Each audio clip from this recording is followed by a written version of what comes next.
Hi everyone, welcome back to the deep dive. Looks like a lot of you are prepping for that ultrasound physics registry exam. Big one. Yeah. So we're going to do a deep dive today into this ultrasound physics registry review. See if we can unpack some of this stuff for you. Sounds good. Okay.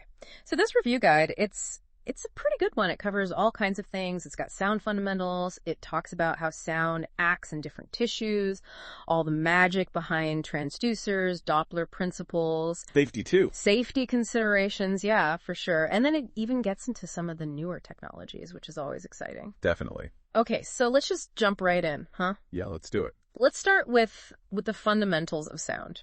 Okay. I always find it so interesting that sound is actually a wave, you know, like ripples you see in a pond. Right. But there's a catch, right? Sound needs a medium to travel. It can't go through a vacuum, unlike light. Right. It has to have something to vibrate. Exactly. It's a mechanical wave, so it needs those molecules to bump into each other and transfer energy. So it's not the molecules themselves actually traveling, like over long distances. It's the wave, the energy passing through them. Yeah.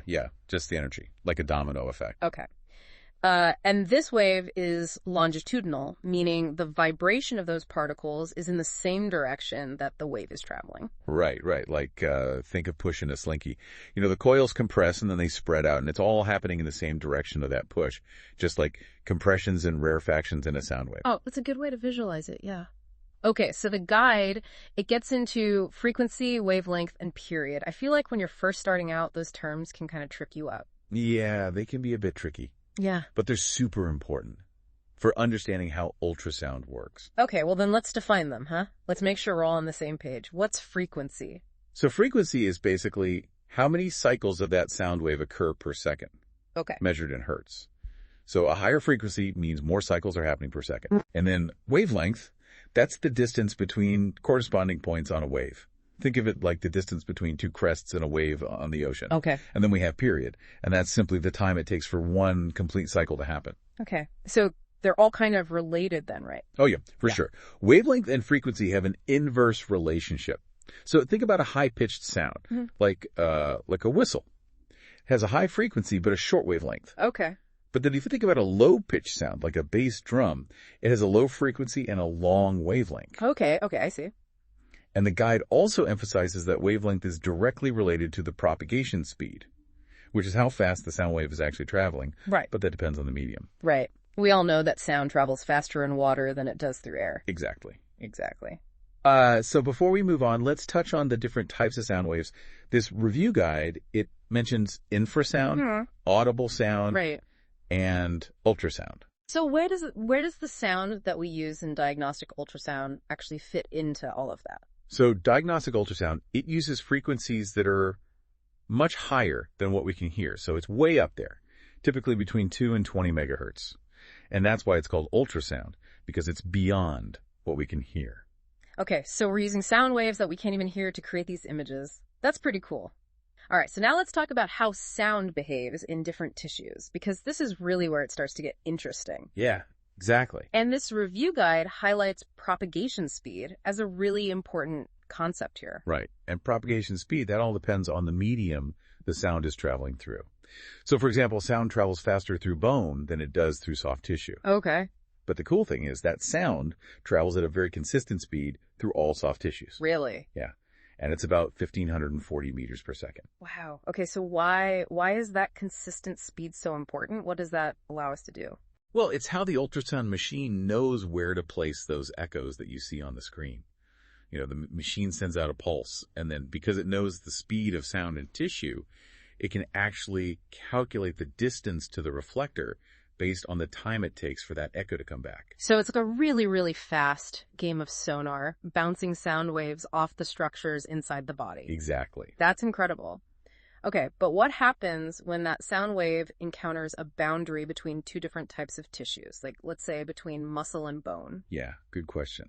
That's where impedance comes into play. Okay. What's impedance? So impedance is basically a measure of how much resistance a medium offers to that sound wave. Okay. So is it connected to like how much sound is reflected back? Yes, absolutely. The bigger the impedance mismatch between those two tissues, the stronger the reflection is going to be at that boundary. Okay. You can think of it like bouncing a ball off a wall. Yeah. A harder wall sends that ball bouncing back with a lot more force. just like a higher impedance mismatch reflects more of that sound wave. Okay, that's a good analogy, yeah. So bigger impedance mismatch equals a stronger reflection. Right. Okay. Now, this guide also mentions a formula for impedance, Z equals PC. So what does that mean? Yeah. So in that formula, Z represents impedance, P is the density of the medium, and then C is the propagation speed. So if a medium is denser or sound travels faster through it, the impedance is going to be higher. Okay. And I think it's also interesting that the guide emphasizes that impedance is not affected by the frequency or the wavelength of the sound wave. That's right. Impedance, just like propagation speed, it's solely determined by the properties of that medium. Okay. So what happens to the sound that's not reflected at a boundary? What happens to the sound energy that doesn't bounce back? Well, that sound is transmitted, meaning it keeps on traveling deeper into the body. Okay. And actually, most sound is transmitted, not reflected, in soft tissue, which is what allows us to image deeper structures. Okay, I see. Okay, so we have these sound waves traveling through the body. Some of them are bouncing back. Some of them are continuing on. But doesn't the sound wave eventually, lose energy? It can't just keep going forever, right? That's right. You're exactly right. As a sound wave travels through tissue, it gradually weakens, and that's what we call attenuation. Attenuation, okay. I have a feeling this ties into why we can't see as deep with a higher frequency transducer. You got it. Attenuation is the reason why. It's kind of like if you're shouting in a crowded room versus shouting in a quiet library. Yeah. Your voice doesn't carry as far with all that interference, right? Right. And in ultrasound, the higher the frequency, the faster the attenuation happens. So it's a trade-off. Higher frequency means you get better detail but less depth. Right. And then lower frequency, you get less detail but more depth. Exactly. You're trading one for the other. Okay. So the guide lists a bunch of different things that contribute to attenuation. We've got absorption, reflection, scattering, even just the spreading out of the beam. Right. And then the attenuation coefficient, they talk about that. It's basically half the frequency. Yeah, it's a pretty simple way to estimate it. If you have a 10 megahertz transducer, the attenuation coefficient is 5 dBs per centimeter. Okay. So we've been talking about sound as a continuous wave, but ultrasound imaging actually uses pulses of sound, right? That's right. It's all about sending out those short bursts, those pulses of sound, and then listening for the echoes that come back. We call that the pulse echo principle. Okay, so it's like a game of sound tag. The machine's sending out this pulse, and then based on how long it takes that echo to return, it can tell how far away that object is. Exactly. Okay, so it's not this constant stream of sound. It's more like we send a pulse, we listen, we send another pulse, we listen. Right. And that brings us to some other parameters we need to know, like PRF, PRP, SPL, PD, duty factor. Okay, those are a lot of acronyms. Let's break those down a little bit. So what's PRF? So PRF stands for pulse repetition frequency, and it's basically the number of pulses that the machine sends out every second. Okay, so higher PRF means more pulses per second. Right, exactly. But here's the thing. PRF is actually inversely related to imaging depth. Oh, okay. So the deeper you want to see, the longer you have to wait for that echo to come back, which means you can't send out pulses as frequently. Right, you got to give it time to listen. Right? Yeah, exactly. So for deeper imaging, you need a lower PRF. Okay, that makes sense. What about PRP? PRP stands for pulse repetition period. Okay. And it's basically the time between the start of one pulse and the start of the next one. Okay. And that includes both the time the pulse is being sent out and the time that the machine's listening for the echo. Okay. So it's directly related to imaging depth. Okay. So higher depth, longer PRP. Right. Lower PRF. Okay. What about SPL? SPL stands for spatial pulse length. Okay. And it's just the length of one pulse. And a shorter pulse length is generally better because it gives us better image resolution. Okay, so we like short SPLs. Yes. Okay, what's PD? PD is pulse duration, and it's basically the time it takes for one pulse to occur. It's directly related to SPL. And then the last one, duty factor, is just the percentage of time that the machine's actually sending out those pulses. Okay. Which is usually pretty low, less than 1%. Because remember, most of the time is spent listening for those echoes. Makes sense, yeah.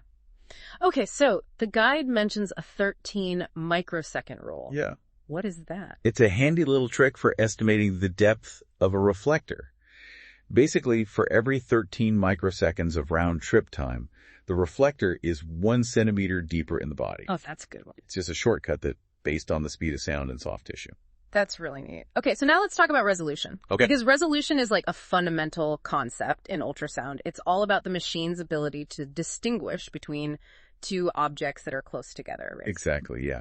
And the better the resolution, the clearer and more detailed the image. Okay, so there are two main types of resolution that we talk about. Yeah. Spatial resolution and temporal resolution. Right.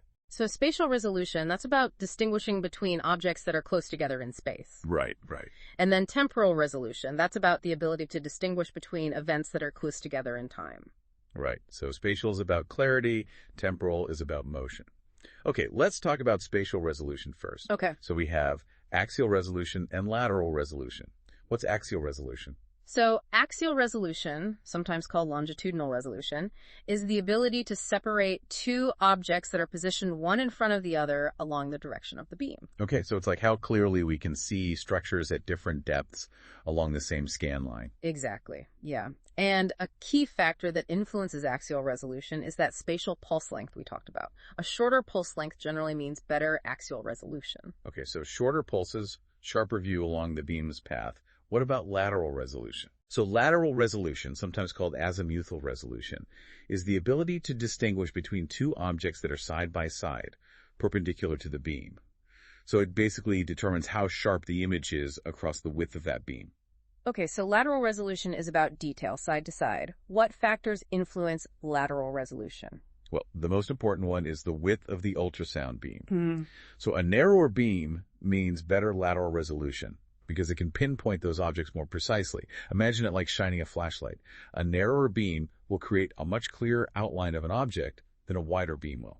Okay, yeah, that makes sense. So how do we make the beam narrower to improve lateral resolution? Well, we can use focusing, which concentrates the sound energy into a smaller area. Okay. It's kind of like adjusting the lens of a camera to bring an object into focus. Yeah. And another way is to use more scan lines, because by increasing the number of scan lines that are used to create the image, we're essentially getting more samples of that area. Okay, so we can kind of manipulate the beam and the number of scan lines to optimize lateral resolution. What about temporal resolution? So temporal resolution is all about motion. It's the ability to distinguish between events that happen close together in time. So imagine watching a slow motion video. You can see each individual frame much more clearly when the frame rate is high. Right. And in ultrasound, a higher frame rate translates to better temporal resolution. Okay, so for something like a cardiac exam where the heart's constantly moving, we need high temporal resolution to be able to see those movements clearly. Exactly, yeah. But here's the thing. Improving lateral resolution often requires more information, like more scan lines or focal zones. Right. And gathering that extra information actually takes time, which can decrease the frame rate and therefore reduce temporal resolution. So it's this balancing act between spatial and temporal resolution. It is, yeah. Okay, I'm getting it. All right. Let's talk about transducers, because these are the things that actually make all of this possible. They're pretty magical devices. They are. So the guide talks about the piezoelectric effect. That's something to do with crystals, right? Yes. So certain materials, like PZT, which stands for lead zirconate titanate. Oh, okay. They have this amazing property where they actually vibrate when electricity is applied to them. And they can generate electricity when pressure is applied to them. Wow. It's kind of like magic. So when we apply electricity to that crystal in a transducer, it vibrates. Right. And that creates the sound wave. And then when those sound waves come back as echoes, the crystal vibrates again. Yeah. And it generates electrical signals that are then processed to create the image. Exactly. Okay. And then the frequency of the sound wave that's produced by the transducer depends on the thickness of that piezoelectric crystal. So a thinner crystal vibrates faster, and it produces a higher frequency sound wave. That's right. Kind of like a guitar string. A thinner string vibrates faster and makes a higher pitch. That's a great analogy, yeah. That's why transducers come in all these different frequencies. Right, right. To match the depth and the resolution that we need for the exam. Exactly. Okay, now there are other parts of a transducer besides the crystal, Yes. like the matching layer, backing material, and a lens. Uh-huh. What do those do? What's the matching layer? So the matching layer sits right on the face of the transducer. And it's kind of like the acoustic gel that we use, but it's built into the transducer itself. And it's all about efficiency. Remember how impedance mismatch causes reflection? Yeah. Well, the matching layer is designed to minimize those reflections at the boundary between the transducer and the skin. Oh. It just helps to ensure that as much of that sound energy as possible is transmitted into the body, rather than being reflected back. Okay, so it's like a smooth transition for the sound waves. Exactly. As they enter the body. What about backing material? So the backing material Its job is to dampen those vibrations of the piezoelectric crystal. Oh. When the crystal vibrates to create that sound wave, we don't want it to ring or vibrate for too long, because that would create a longer pulse. And we know that longer pulses lead to poor axial resolution. Right, right. So the backing material is there to make sure those vibrations are short and clean. Exactly, yeah. It's like putting your hand on a cymbal to stop it from vibrating. Okay, that's a good analogy. And then bandwidth and Q factor, are those important too? Yeah, so bandwidth refers to the range of frequencies that are present in the pulse. It's kind of like a musical instrument, like a piano has a wider bandwidth than a flute. Okay. Because it can produce a wider range of notes. And in ultrasound, a wider bandwidth is generally better because it contributes to a shorter pulse length, which we know is good for axial resolution. Right. So wider bandwidth equals better axial resolution. Exactly. Okay. And then what about Q factor? Q factor is basically a measure of how pure the frequency is. So a high Q factor means the transducer is producing a very narrow range of frequencies, which is actually not ideal because it results in a longer pulse length. Okay, so a high Q factor means a narrow bandwidth. Right. Long pulse, bad for axial resolution. Got it. We actually prefer a low Q factor, which means a wider bandwidth, shorter pulse length, leading to better axial resolution. Okay, so lower is better when it comes to Q factor. Right. Okay, now let's talk about beam characteristics. What actually determines the shape of the ultrasound beam? Well, it's influenced by a few things: the size and shape of the piezoelectric crystal, the frequency of the sound wave, and then whether we're using any focusing techniques. Visualizing the beam can really help you understand this. Okay, so the guide mentions near field and far field. What are those? So the near field, sometimes called the Fresnel zone, is the region that's closest to the transducer. Mm-hmm. And in this zone, the beam is relatively collimated, meaning it stays pretty focused and it doesn't spread out too much. And then as you move further away from the transducer, you get into the far field, also called the Fraunhofer zone. And in this zone, the beam starts to diverge. It starts to spread out, kind of like a flashlight beam. So that's why sometimes the images get a little blurrier the deeper we go? Yeah, can be a contributing factor. A wider beam means we have lower lateral resolution. It makes it harder to distinguish between objects that are close together. Right. Okay. And then what about the focal zone? We've talked about that term a couple of times. Yeah, so the focal zone is the region where the beam is narrowed to its smallest diameter. And we can actually use electronic focusing to manipulate the focal zone and position it at the depth where we need the best lateral resolution. So it's like we're strategically narrowing the beam to get the sharpest image right where we need it. Exactly. Okay, now let's move on to the different types of transducers. The guide talks about mechanical transducers and array transducers, but it seems like mechanical transducers are kind of a thing of the past. Yeah, they were the earliest type. Yes. They used a single crystal that was mechanically moved to create those scan lines. But they've mostly been replaced by array transducers, which are much more sophisticated. Okay, so what makes array transducers so special? Array transducers have multiple piezoelectric elements. They're all arranged in a row, kind of like soldiers in formation. Okay. And each element can be pulsed individually or in groups, which gives us way more control over the shape and the direction of that beam. So we're not relying on a single crystal anymore. We have a whole team of crystals working together. Exactly. And that's what allows for electronic focusing and steering of the beam. Okay, so what does electronic focusing mean? Electronic focusing means we can adjust that focal zone electronically without any moving parts. And electronic steering means we can angle the beam without actually physically moving the transducer. Wow. It gives us a lot of flexibility in how we scan. Okay, so these array transducers are pretty amazing. Now, the guide mentions different types: linear, curvilinear, phased, and endocavity. Right. Each type is best suited for different applications. Okay, so let's break those down. What's a linear array? So a linear array transducer, it produces a rectangular image. Okay. And it's often used for imaging superficial structures like blood vessels, muscles, tendons. They tend to use higher frequencies, which gives us great resolution but less penetration. Okay, and then what about a curvilinear array? A curvilinear array has a curved footprint. Okay. And produces a sector-shaped image. Okay. And it's often used for abdominal and obstetric imaging, where we need a wider field of view and deeper penetration. They typically use lower frequencies to get that deeper penetration. Okay. So we choose the type of array based on the depth that we need and the field of view. Exactly. Okay. What are phased arrays used for? So phased arrays are really useful for cardiac imaging because they have a smaller footprint, but they can electronically steer the beam, Okay. which allows us to see between the ribs and get clear views of the heart. That's cool. It's like we have a steering wheel for the sound beam. Pretty much, yeah. Okay, and then endocavity transducers, what are those for? So endocavity transducers are designed for internal exams like transvaginal or transrectal ultrasound. Okay. And they allow us to get very close to the structures we're interested in. Yeah. And they use higher frequencies, which give us exceptional detail. So they're great for looking at organs like the ovaries, uterus, and the prostate. Exactly. Okay, so each type of transducer kind of has its own strengths and weaknesses. Yeah, for sure. It's about picking the right tool for the job. That's it. All right, let's move on to imaging principles. Okay. So we've talked about sound waves, we've talked about transducers, we've talked about resolution, but how do we actually create those grayscale images that we see on the ultrasound screen? Well, it all comes back to that pulse echo principle. Remember, the transducer sends out a pulse, it listens for the echo, and based on the time it takes for that echo to come back, the machine can figure out the distance to the reflector. Right.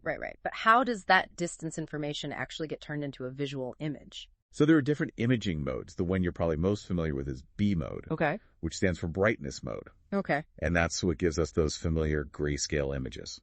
So how does B mode work? It's actually pretty simple. Mm. The strength of the returning echo is represented by the brightness of a pixel on the screen.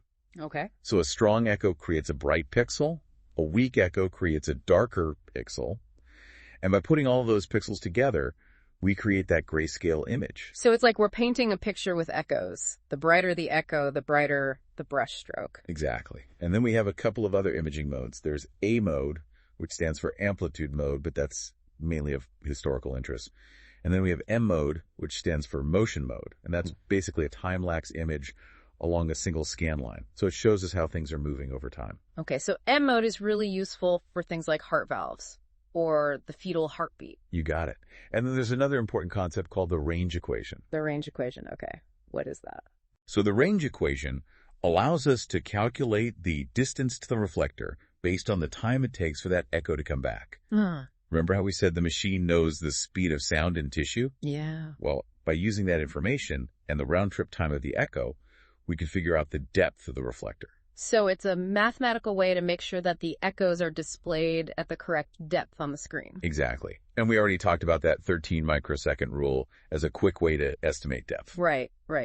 Okay, now let's talk about signal processing. What happens to those echo signals after they return to the transducer? Well, that's where things get really interesting. Those echo signals are actually very weak when they come back. Yeah. So they need to be amplified and processed before we can actually use them to create an image. It's kind of like taking a really faint whisper and turning it into a clear, audible voice. Okay, so there's a whole chain of events happening behind the scenes. Oh yeah, there's a lot going on. It all starts with the pulsar, which is what generates those electrical signals that drive the transducer. And then we have the beamformer, which controls the timing and sequencing of those signals to shape and steer the beam. Okay. And then the transducer converts those electrical signals into sound waves, sends them out into the body, listens for the echoes, Right. and then converts those echoes back into electrical signal. All right. And then they go to the receiver. Exactly. The receiver amplifies those weak signals and does some initial processing, like compensating for attenuation. Okay. And then from there, the signals go to the signal processor, which is where the real magic happens. So the guide mentions pre-processing. What's pre-processing? So pre-processing is basically a series of steps that happens before the image is actually displayed. It's all about cleaning up that echo signal and getting it ready to be used. Yeah. One of the key steps is compensation, sometimes called time gain compensation, or TGC. Okay, and what does compensation do? So compensation is all about correcting for attenuation. Remember how we said attenuation causes the sound waves to weaken as they travel deeper into the body? Well, TGC compensates for that by boosting the strength of echoes that are coming from those deeper structures. Mm-hmm. It's kind of like adjusting the volume for different parts of the image to make sure that echoes from all depths are displayed with the same brightness. Oh, okay, so it's like a depth-dependent volume control. Exactly. Okay. What other pre-processing steps are there? Well, we have amplification, Okay. which is like turning up the overall volume of the image, Okay. makes everything brighter. Okay. And then there's rejection, which is like filtering out the static on a radio station. Okay. Removes that low-level noise and unwanted echoes. Yeah. And then we have rectification, which is kind of a technical step. but it basically ensures that all of the signals are positive Okay, because the ultrasound machine can only process positive signals. got it. Okay, so we're cleaning up the signal, we're boosting the volume, and we're making sure it's all positive. What else is happening in this pre-processing step? Well, there's enveloping, Mm-hmm. which smooths out the signal and removes those high-frequency oscillations. And then finally, there's compression, which helps to fit all of the information into the limited grayscale of the image. So compression allows us to see the full range of echo strengths within the limitations of the grayscale display. Right, and a lot of those pre-processing functions can actually be adjusted by the sonographer. Okay. So you have a lot of control over how that image looks. Okay, that makes sense. What happens after the signal has been pre-processed? Then it goes to the image processor where it's mapped to pixels on the screen, and that creates the final grayscale image that we see. So each pixel represents a specific location in the tissue, Right. and the brightness of that pixel corresponds to the strength of the echo that was received from that location. You got it. And the scan converter plays an important role here. It's kind of like a temporary memory bank that stores those image frames, which allows us to see the image in real time and to freeze it for closer examination. So it's because of the scan converter that we can capture those still images and sine loops. Right. Okay. What about the displays? Well, display technology has really come a long way. We've gone from those bulky CRT monitors to the sleek LCD monitors we use today, and then we have the PAS-ES system. PAS-ES, what's that? So PAS-ES stands for Picture Archiving and Communication System. Okay. And it's basically a digital network that allows us to store, share, and access those images electronically. Okay, so no more bulky film jackets or lost images. It's all digital and easy to access. Exactly. Now let's talk about a technique that can help us improve image quality. Harmonic imaging. Harmonic image, okay. I'm intrigued. What's the basic idea there? So harmonic imaging is based on the fact that sound waves can actually generate harmonics, which are multiples of that original frequency. Think about musical overtones. Okay. When you play a note on the piano, you also hear those higher pitch notes that add richness to the sound. Right. So how do we use that in ultrasound? Well, as an ultrasound pulse travels through tissue, it can generate these harmonic frequencies. Okay. And in harmonic imaging, we specifically use the second harmonic frequency, which is twice the original frequency, to create the image.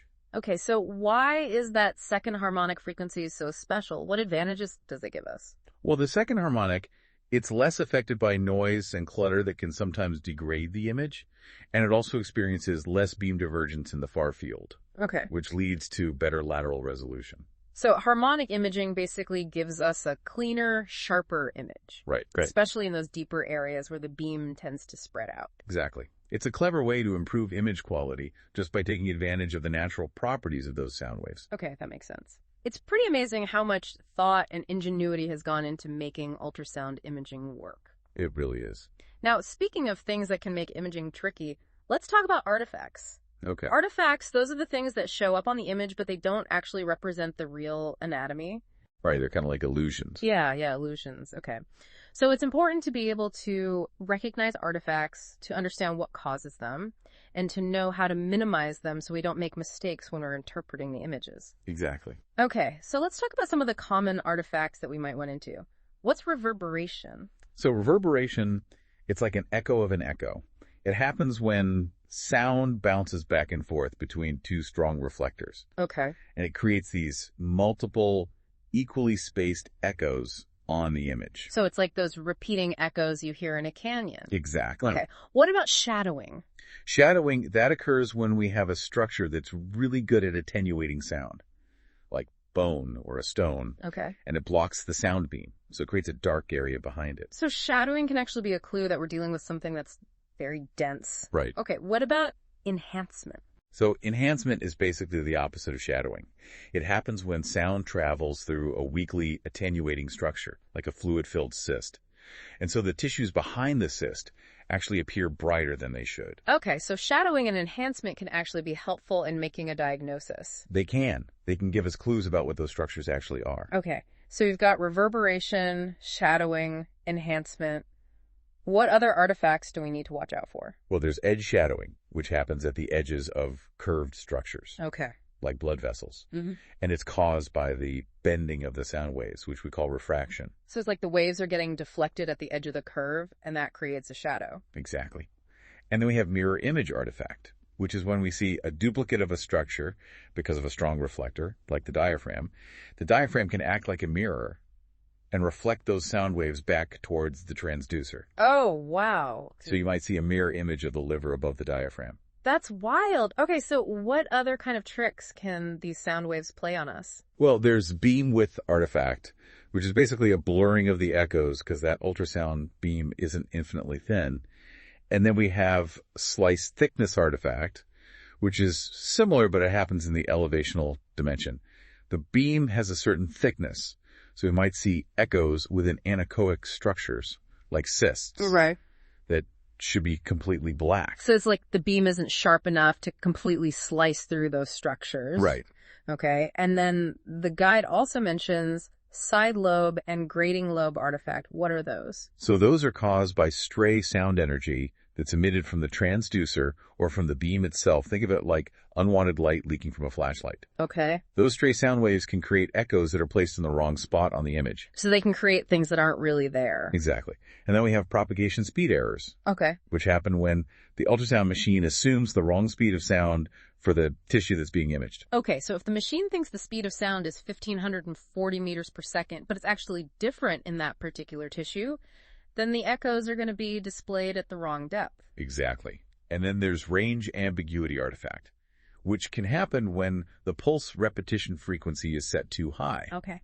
The machine can't tell if an echo is coming from a deep reflector or a shallow reflector that's reflecting from a later pulse. Okay, so it's like the echoes are getting all mixed up. Right. Because the pulses are coming too fast. Exactly. And then lastly, there are some equipment-generated artifacts that can be caused by problems with the machine itself. Okay. Or by using the controls improperly. So it's important to make sure the machine is calibrated correctly and that we're using the controls the right way. Right. Now let's move on to an incredibly powerful tool in ultrasound, Doppler. This is how we can actually visualize and analyze blood flow. Okay. I'm excited to learn about this. The guide starts by talking about the Doppler effect. Is this the same Doppler effect that we experience with sirens as they pass by? It's the exact same principle. Yeah. When a sound source is moving relative to an observer, the frequency of those sound waves changes.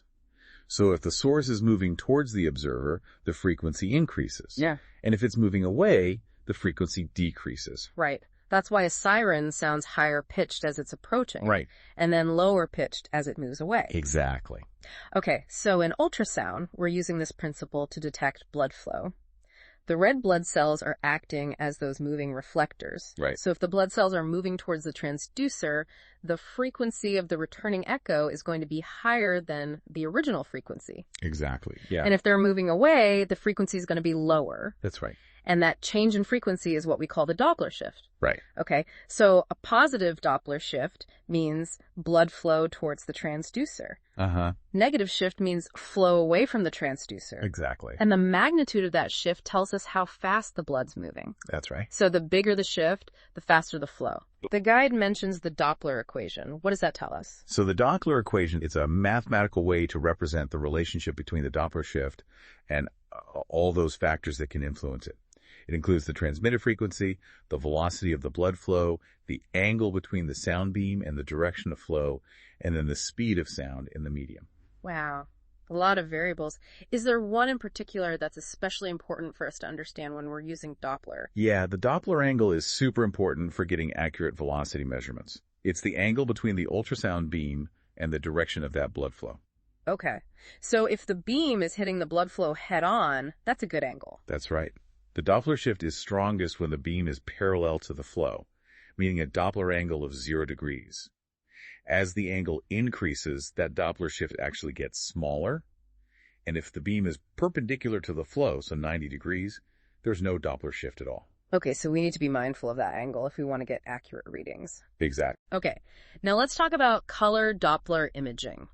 This is how we actually see blood flow represented in color on that ultrasound image. Right. So we're seeing moving blood highlighted in color over the top of the anatomical structures. Exactly. And we use a color map to represent the direction and the velocity of that flow. Typically, red represents flow towards the transducer, and blue represents flow away from the transducer. But some systems allow you to reverse it. Okay, so if I see red, I'm thinking blood is coming towards me. Right. Blue means it's moving away. That's right. And what about the shade of the color? What does that tell us?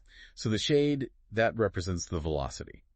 Brighter colors mean higher velocities, and darker colors mean slower velocities. Okay, so it's not just the color, but also the intensity of the color that's giving us information about the flow. Right. The guide mentioned something called packet size. What's packet size all about? So packet size, sometimes called ensemble length, refers to the number of pulses that are used to sample the flow at each location. A larger packet size means we're gathering more information, which improves our sensitivity to slow flow and increases the accuracy of our velocity measurements. Yeah. But there's a trade-off. Okay. I was going to say, it sounds like there has to be a trade-off there. Yeah, a larger packet size comes at the expense of frame rate, so the image is going to update more slowly. Okay. More sensitivity, more accuracy, but a slower frame rate. Right, exactly. Now, how does the machine actually figure out which direction the blood is flowing and how fast it's going? How does it do all that? Well, color Doppler imaging uses a technique called phase quadrature detection to figure out the direction of the flow. Okay. And then uses something called autocorrelation to actually assign a color based on the direction and the velocity. So there's a lot of sophisticated processing happening behind the scenes to create those color flow images? There is. Okay. And then the color scale, I've seen that on the ultrasound machine. What's the color scale all about? So the color scale is important. It basically determines the range of velocities that can be displayed. And we need to adjust it appropriately based on the type of flow we're looking at. If the scale's too low, we'll get something called aliasing, which makes the flow look turbulent even when it's not. Okay, so we want to make sure that scale is set up correctly so we get an accurate representation of the flow. Exactly. Okay. Now, the guide also talks about pulsed wave Doppler, or PW Doppler. This is where we get even more detailed information about blood flow at a specific location. Yeah. Pulse wave Doppler is kind of like shining a spotlight on a particular spot within a blood vessel. Okay. We use a sample volume. It's just a small region within the vessel where we want to measure the flow. And you can actually adjust the size of that sample volume. So we can choose where we want to sample the flow with PW Doppler. That's right. And this gives us a lot more information than color Doppler.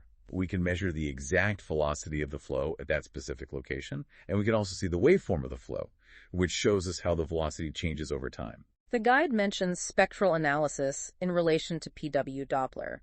What's spectral analysis? So spectral analysis is kind of like taking a musical chord and breaking it down into its individual notes. It's a technique for breaking down that complex Doppler signal into its component frequencies, which correspond to different velocities within that sample volume. So we're not just seeing a single velocity, we're seeing a range of velocities represented in that Doppler signal. Exactly, yeah. And we can display that information visually as a spectral waveform, where velocity is on the vertical axis and time is on the horizontal axis. It's like seeing a graph of the blood flow's personality. Pretty much. Okay, what about those wall filters I've seen on the ultrasound machine? What are those for? So wall filters are kind of like noise-canceling headphones for the Doppler signal. Okay. They filter out low-frequency noise that's caused by things like wall motion or transducer movement. So they help to clean up the signal and make that waveform easier to see. Exactly. And behind the scenes, we have something called the fast Fourier transform, or FFT. The FFT, okay.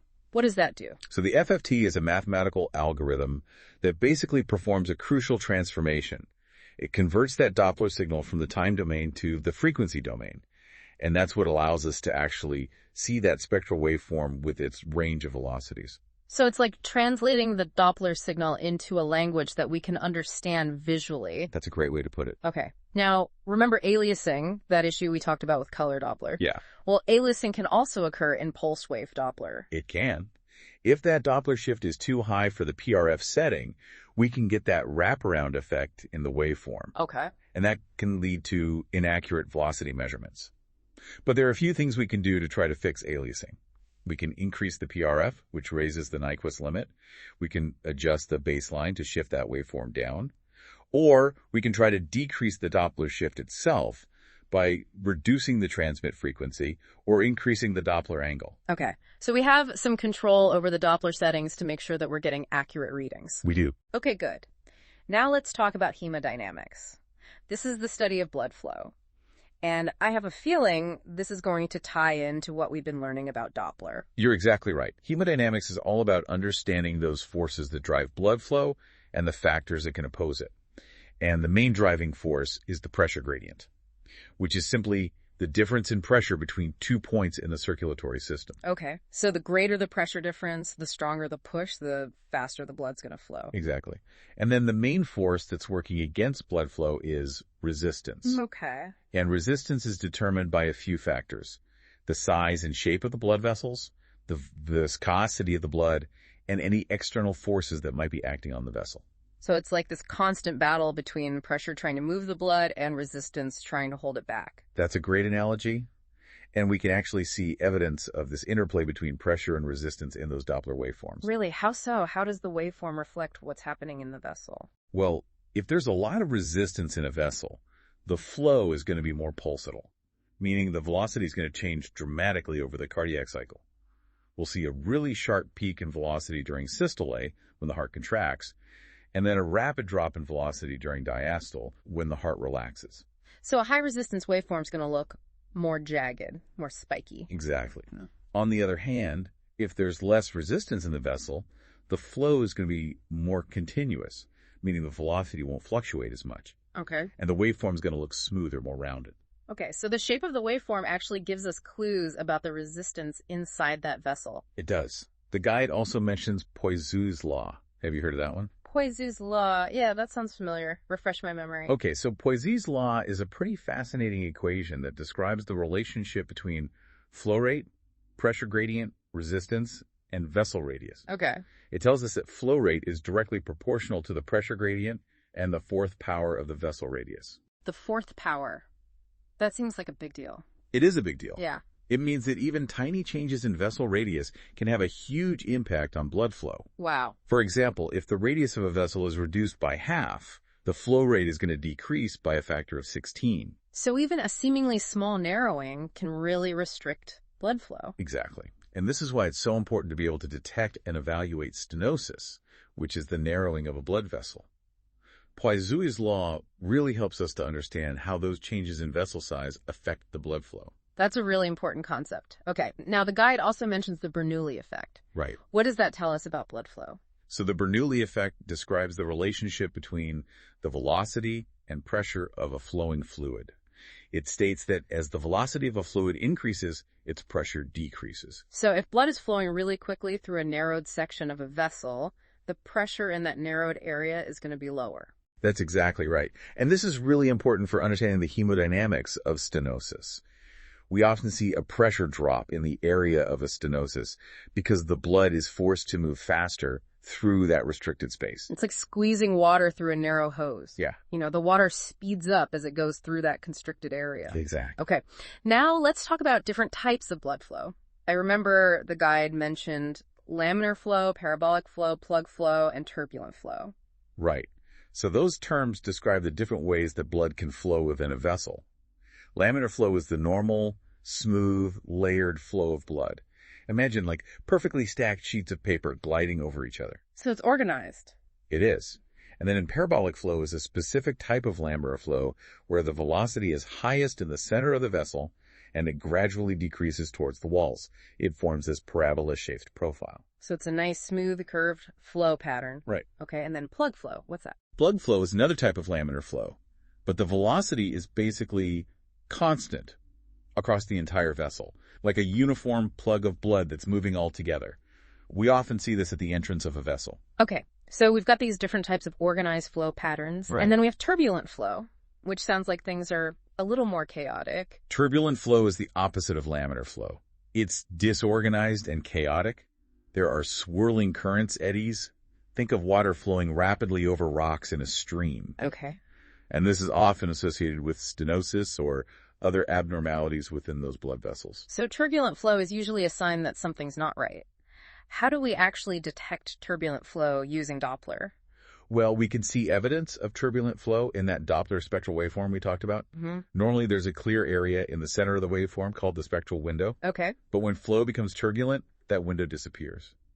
And the waveform becomes filled with all these echoes, indicating a much wider range of velocities that are present. So a normal waveform looks nice and neat, and a turbulent waveform looks kind of messy. Exactly.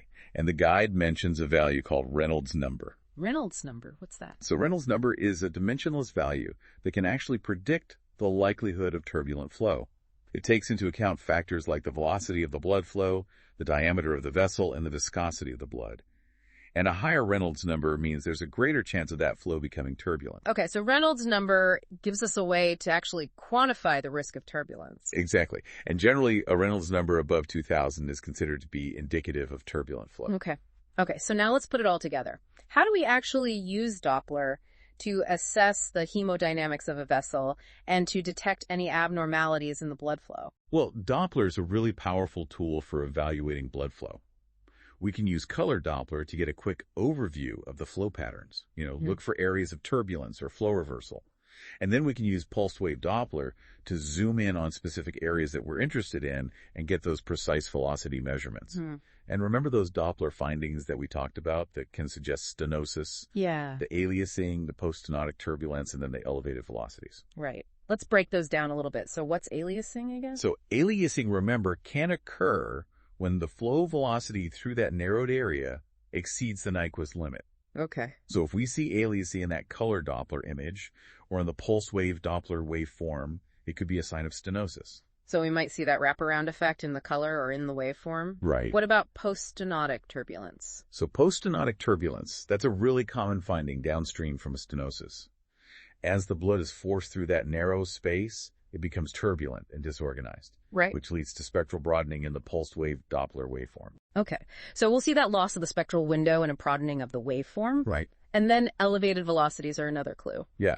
As a vessel narrows, the velocity of the flow has to increase to maintain the same volume. Right. So if we see higher peak systolic velocities in the pulsed wave Doppler waveform, it could be another sign of stenosis. We can even calculate things like the resistance index, or RI, and the pulsatility index, or PI, from that waveform, which can give us even more information. Okay. So Doppler really gives us this whole language for understanding blood flow. It does. But it's important to remember that artifacts can sometimes mimic these findings, right? That's a really important point. We need to be aware of those potential artifacts and optimize our scanning techniques and our settings to avoid misinterpreting what we're seeing. Okay, that makes sense. Now let's shift gears a little bit and talk about safety. Okay. Because safety is always at the forefront of our minds as sonographers. And the guide emphasizes this ALERAR principle, as low as reasonably achievable. Right, minimizing those risks. Exactly. So we're always trying to minimize the patient's exposure to ultrasound energy. Right. While still getting the information that we need. So to understand ultrasound safety, we need to talk about bioeffects. What are bioeffects? So bioeffects are basically the biological effects that ultrasound can have on tissues.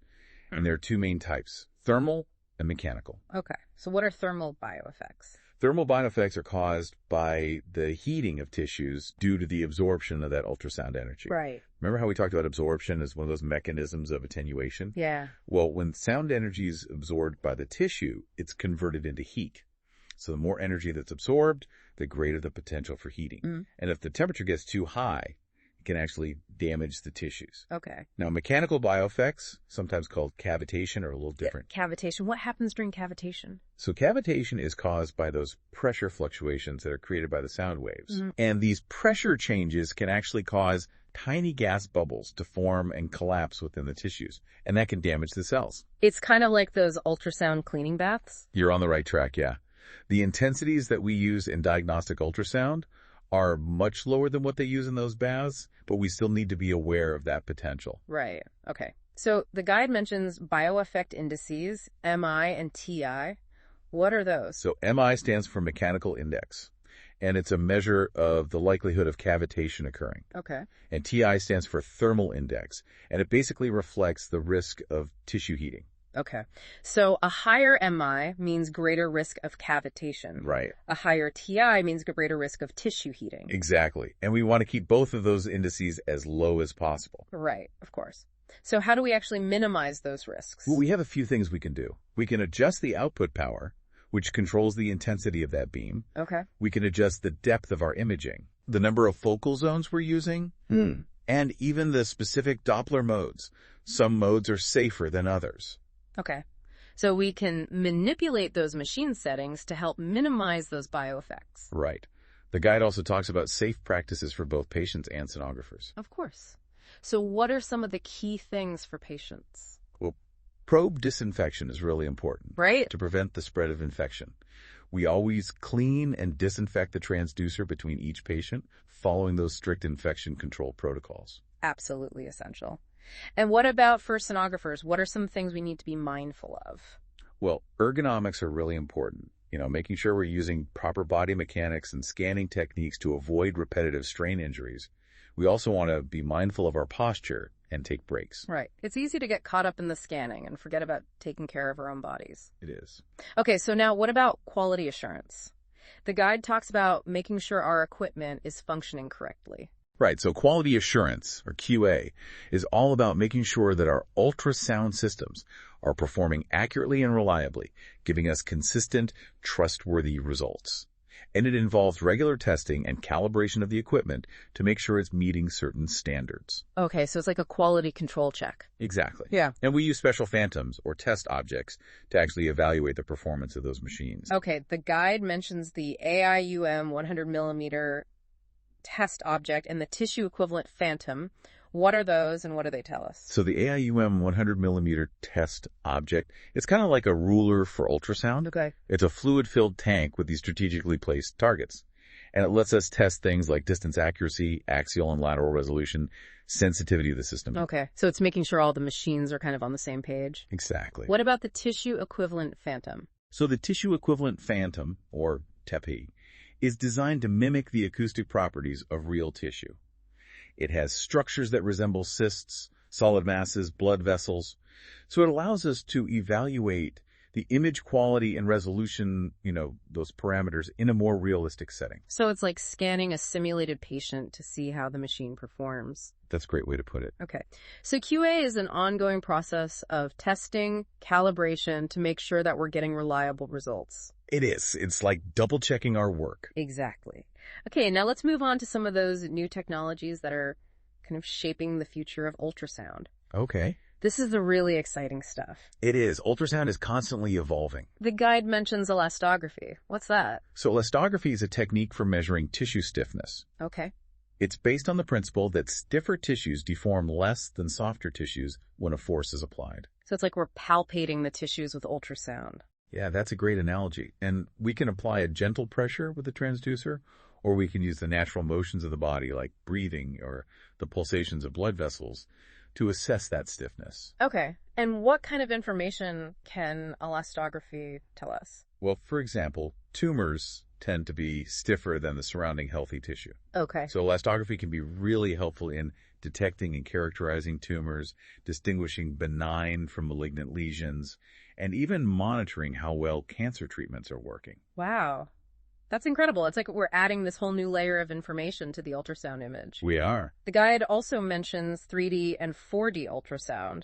What's the difference between those two? So 3D ultrasound acquires volumetric data, meaning it captures information in 3 dimensions. Okay. It's like taking a 3D photograph inside the body. 4D ultrasound takes that one step further by adding the element of time. Okay. So it creates a moving 3D image, like a movie. So 3D is like a sculpture and 4D is like a video. Exactly. That's cool. And these technologies are really useful in obstetrics, letting us see incredible detail of the fetus and even watch it move in real time. Right. But 3D and 4D are being used more and more in other areas too, like cardiology and abdominal imaging, to get a more complete view of complex structures. It's like taking a virtual tour inside the body. Now, what about contrast agents? The guide mentions those briefly. Yeah. Contrast agents are basically microbubbles that we inject into the bloodstream. Yeah. And these microbubbles are really good reflectors of ultrasound, so they really light up those blood vessels and enhance blood flow visualization. So it's like adding little beacons to the blood to make it stand out on the image. Exactly. Okay, cool. And then there are a couple of other techniques that the guide mentions. Tissue Doppler and hybrid imaging. What are those all about? So tissue Doppler is a special type of Doppler that actually measures the velocity of the heart muscle as it contracts and relaxes. Okay. So it's different from conventional Doppler, which focuses on blood flow. Tissue Doppler is looking at the function of the heart muscle itself. Okay, so it's like listening to the heart's own rhythm. Yeah, that's a good way to put it. And then hybrid imaging, also called fusion imaging. That's a really exciting area. It involves combining ultrasound images with other imaging modalities like CT or MRI. So we're merging those different imaging techniques together. Exactly. Yeah. And this lets us see the same anatomy from different perspectives and combine the strengths of each modality.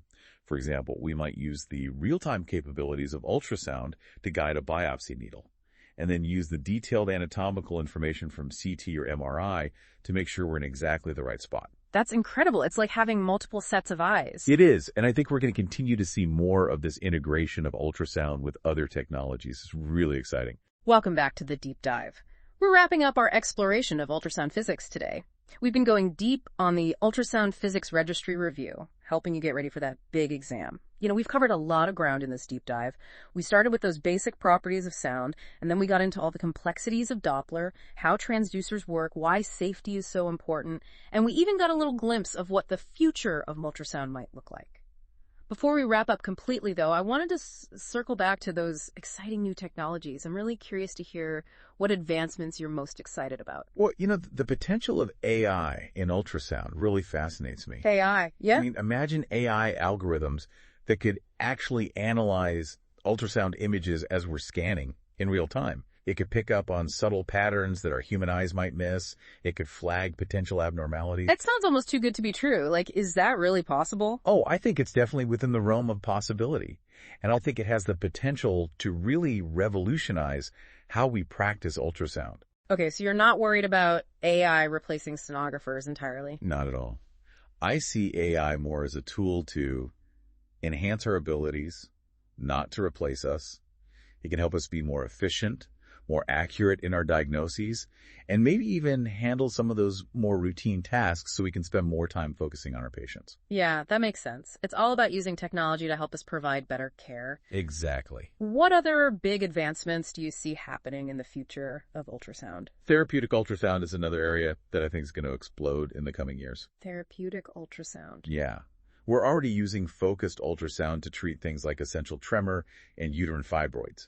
But those are just a few examples. Okay. There's so much more we can do. I mean, imagine using focused ultrasound to deliver drugs directly to a tumor or to stimulate nerve regeneration. I think we're just scratching the surface of what's possible. Wow. It's pretty amazing to think about what the future holds. And I can imagine that portability is going to be a big factor as well. Oh, absolutely. We already have these portable handheld ultrasound devices. Yeah. And they're only going to become more powerful and more sophisticated. Okay. Ultrasound's going to become more accessible. Yeah. Especially in remote areas, underserved communities. It has the potential to really change how healthcare is delivered. Okay. So wrapping all this up, what part of ultrasound physics really resonated with you the most as we've been talking about all this stuff? I think the biggest thing for me is recognizing that ultrasound is all about problem solving. We're constantly using our knowledge of physics to overcome challenges, to get the best image possible, to understand what those echoes are actually telling us, and to make sure our patients are safe. It's a fascinating field. It is. And for our listeners who are prepping for that registry exam, any last-minute advice for them? How do they make sure they ace it? Well, the most important thing is to really understand those fundamental principles. Don't just try to memorize a bunch of facts and formulas. Think about how those concepts actually play out in real-life scanning. Ask yourself, how does this affect the way I scan? How does it change the images I'm getting? How does it impact the care I'm giving to my patients? If you can connect those dots, you'll be in great shape. That's great advice. It's about seeing the big picture. Well, I think we've done a pretty good job exploring this amazing world of ultrasound physics. We've talked about the basics, the challenges, the incredible potential of this technology. A huge thank you to our expert for sharing all that knowledge with us. And to our listeners, thank you for joining us on the deep dive. We hope you found this exploration of ultrasound physics helpful, maybe even a little inspiring. Keep those brains working, keep asking questions, keep learning. We'll catch you next time on the deep dive.